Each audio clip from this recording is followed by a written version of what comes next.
morning is from the book of Jonah. The word of the Lord came to Jonah a second time, saying, "Get up, go to Nineveh, that great city, and proclaim to it the message that I tell you." So Jonah set out and went to Nineveh, according to the word of the Lord. Now Nineveh was an exceedingly large city, a 3 days' walk across. Jonah began to go into the city, going a day's walk, and he cried out, 40 days more, and Nineveh shall be overthrown. And the people of Nineveh believed God. They proclaimed a fast, and everyone, great and small, put on sackcloth. When God saw what they did, how they turned from their evil ways, he changed his mind about the calamity that he said he would bring upon them, and he did not do it. But this was very displeasing to Jonah, and he became angry. The second reading this morning is from the book of Matthew.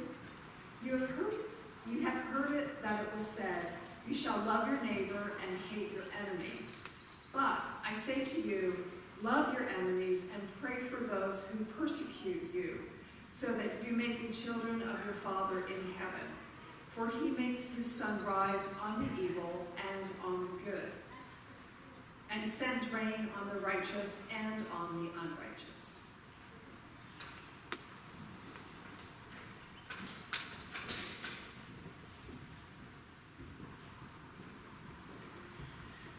So now you all know the story of Jonah. One version, anyway. As I was discussing with all of the children, stories are told lots of different ways. And if the story is a teaching story, like the story of Jonah, and not a story based on actual facts, there is absolutely no end of ways that a story can be told. So the story of Jonah that's in our Bible, for example, is based on a much older story about a legendary person named Jonah who God first called to go to Jerusalem and tell the people of Jerusalem, God's people, as they wrote the story, that they were behaving in evil ways and they needed to repent or God was going to destroy Jerusalem. Well, the first time that God told Jonah to do this, Jonah didn't do it. But eventually Jonah did, and he went to Jerusalem, according to the ancient legend, and told the people they needed to repent or God was going to destroy Jerusalem, and they did repent. So it was only after that that God said, now I want you to go to Nineveh, your great enemy, and tell them that they need to change their ways, or I will destroy Nineveh. And eventually, Jonah went there, and the people were saved. But that's the background of our story about Jonah and the fish in Nineveh. It's a different story, but it's based on the other story. And that's what happens with good stories. They get changed, they get modified. Sometimes the point stays the same. With Jonah, the point often stays the same, and the point has absolutely nothing to do with a fish or a whale. It was never intended to be understood literally, although I have to tell you, when I first took an Old Testament class in seminary, there was one man in the class, and I don't even remember what denomination he was from, not ours. And he, week after week, he would raise his hand and say, I have some more proof that there's room in a whale. The professor wasn't particularly impressed. Anyway, what this really was and is an artful story that reminds God's people of the boundless mercy of God and forgiveness of God, and of God's desire for them to spread the word to all of those people and to love them as God does. And it's a reminder of the destructive power of hatred. So the story of Jonah is particularly appropriate to be retold in any place and in any time, substituting for Nineveh, which doesn't mean a whole lot to us, whatever the people are currently seeing as evil and not deserving of God's grace and forgiveness. So I want to share with you a classic retelling of this story. This is not an ancient retelling, and it's not a totally modern one, though it's pretty close, and you'll see the similarities. This one comes from 1980. It was first published in the Next Whole Earth catalog in 1980. Anybody remember the Whole Earth catalogs? Yeah, well, if you're not familiar with them, they're pretty hip. And they're sometimes a bit way out, and they're very, very much a product of the environmental movement. That was true back in 1980, and that's why it rings so many bells today, I think. So the story is different. The hated people are different. They may be easier for us to relate to than Ninevites. So sit back and listen, because most of this sermon is going to be a retelling of the story of Jonah from the Next Whole Earth catalog of 1980. I'd like to tell you about Jonah, the guy who lives in the Bible about halfway between Elijah and Luke. A lot of you probably think Jonah is the story of a man and his whale. That's not actually true. Jonah is the story about the joy of hatred. Jonah is the story about that exhilarating feeling you get when you discover someone who is really morally more reprehensible than you are. Jonah discovered that joy, and Jonah's basic thing was hating Ninevites. Ninevites lived far away from him, and he'd never met any of them, but he had a lot of data about them. Now, hating Ninevites was not like hating Jews, Catholic, black people, etc. Remember, these are not my words, this is, okay. Hating Ninevites was like hating American Nazis, builders of nuclear reactors, and tuna fishermen. It was a rational, well-researched hatred based on the actual behavior of the hatees. Jonah had a lot of data on Ninevites. In fact, he was building a career on them. He had just had a story about the relationship of Ninevites, the Mobil Oil Corporation, and saccharin on the cover of Mother Jones magazine. He was hitting the junior college circuit with a speech about the Ninevites, and he was hoping to make the Ivy League soon. So he wasn't surprised when one day God came to him to talk about the Ninevites. He'd never talked to God before, and he wasn't really a God groupie. But he figured God knew who the expert was, right? So God came to Jonah and said, "Jonah, I'm going to destroy all the Ninevites." And Jonah said, "Wow, you must have read my article." And God said, "Before I destroy them, I want to learn, I want to warn them. It seems only fair. Since you know so much about them, I want you to go to Nineveh and tell them I'm going to destroy them, so they'll have a chance to change their ways and save themselves." And Jonah said, "No way in hell. I don't want to go there. They're creepy people. And besides that, what if they change?" So Jonah took off. He took the Greyhound bus to the most distant point available, only it wasn't a Greyhound bus at that point in time, it was a boat. He got on the boat and he thought he would just skip town and all would be cool. He didn't know he was dealing with a whole earth God. So God followed him in the boat and started a very large sea storm. The captain of the boat was very upset about the sea storm. You see, he was an experienced captain who knew a theological sea storm when he saw one. So he said, "Someone in this boat is not on speaking terms with God. Let's draw lots and see who it is." And Jonah said, "We don't need to do that. I'm the one. I'll jump overboard because it seems like the only way I'm going to win."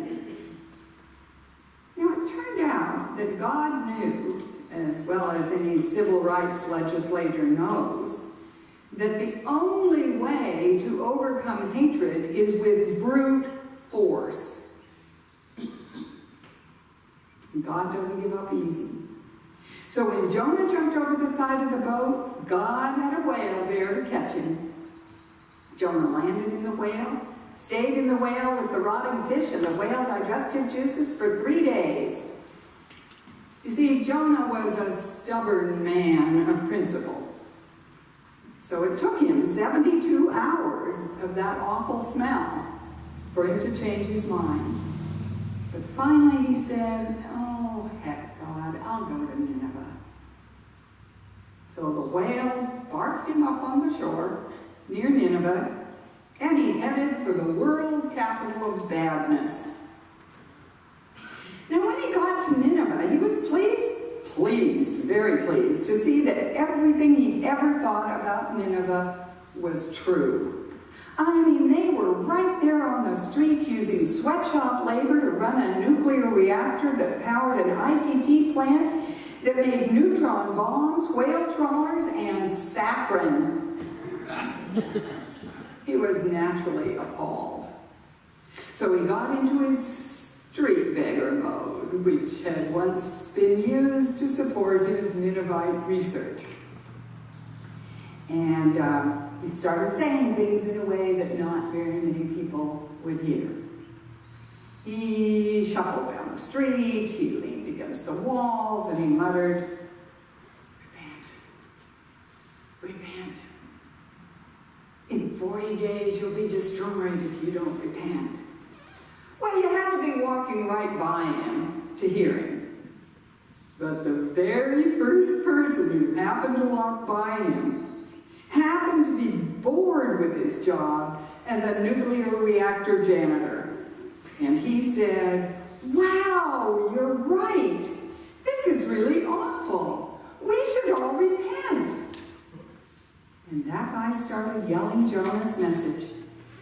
And it turned out that a lot of people were bored with their jobs as neutron bombardiers and saccharin cane cutters.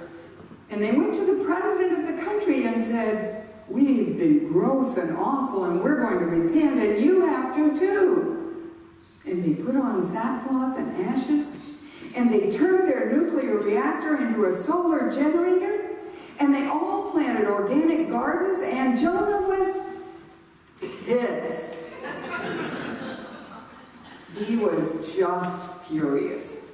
And he said, "Okay, God, are you going to be conned by these hypocrites? Do you think that just because they're behaving different, they're better?" And God said, "Afraid so. Behavior counts. You lose." So Jonah stomped to a hill outside of town and sat under a tree, praying for the Ninevites to show their true nature and for God to fry them alive. And all that happened was that God destroyed the tree Jonah was sitting under. So he got a sunburn. Jonah said, "God, how come you destroyed this tree? This tree never did nothing." And he did a 10-minute rap about the tree and how trees are important and you can't just destroy them for no reason. And God said, "How come, Jonah? How come, wherefore, why is it that you care so much about that tree when you have no pity at all for Nineveh, a city that has a whole lot of folks in it, and children and animals? And you wanted me to kill them all? How come you didn't care about them?" And that's the end of the book in the Bible. You're left there with that question. You never know what Jonah said. You never know. So, what you're left with is that question. And you find out that the question is for you. What are you going to do Can you live without hatred? Well, that's the end of the whole Word catalog's retelling of the story of Jonah, but it isn't the end of the question. Can we live without hatred? I don't know about the neighborhood you live in, but there's a bunch of hate stuff going around where I live. And some of it's on the television, more of it depending on which channel you watch. And some of it is just otherwise good Christian people saying, I hate that. Well, that's not so good, is it? It's a struggle sometimes for all of us. We haven't outlived this question. We don't hate Ninevites these days. But that doesn't mean we don't have our hate lists. Collectively, we tend to have lists. Now, we don't call them hate lists, but we have our lists. National lists and personal lists. In 1980, the environmentalist author writing for the next Whole Earth catalog had a hate list that included everyone related to nuclear weapons and nuclear energy, whale hunters, tuna fishermen who slaughtered dolphins, employers using sweatshop labor, and producers of saccharin. And that's only a sampling from a very green list in 1980. Today, those concerned about the environment would have a slightly, but not totally different list, focused more on issues like global warming, rainforest destruction, proliferation of plastics, pollution of the oceans, etc. But environmentalists aren't the only ones who have hate lists. Nations have lists, even our nation. We aren't afraid of the Assyrians, that's probably because they don't exist anymore. But we are afraid of North Korea and Iran. They might not be on our, or they might be on our national list, along with such people as terrorists and shooters at places like schools and churches and synagogues and, well, nightclubs. We could go on, and I'm not going to go on, identifying a current all-American hate list. Actually, when I sat down to think about this, it was shocking to me how many people I could think of that not everybody, but lots of people would have on their list. And at a more individual level, we have our personal lists as well.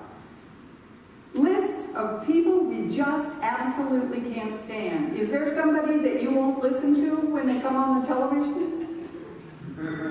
Okay, me too.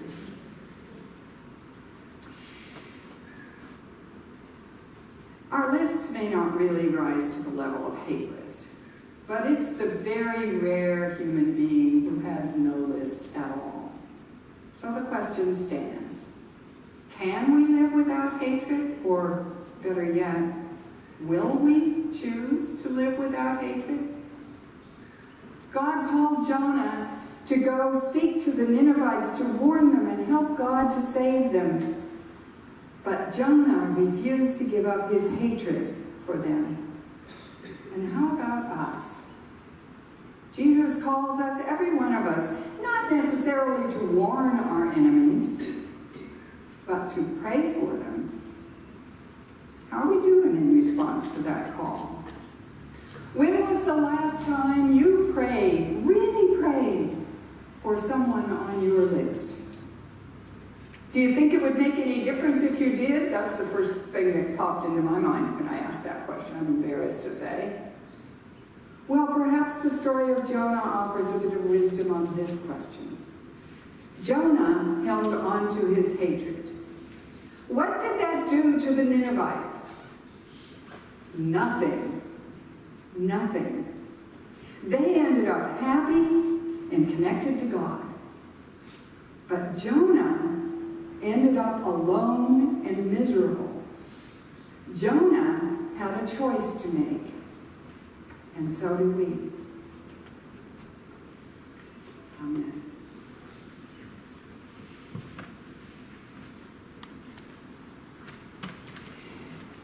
And now I invite the ushers to come forward. And for the morning offering, Jesus said, "Blessed are the merciful, for they shall obtain mercy." May our morning offering be an act of gratitude given from a merciful heart.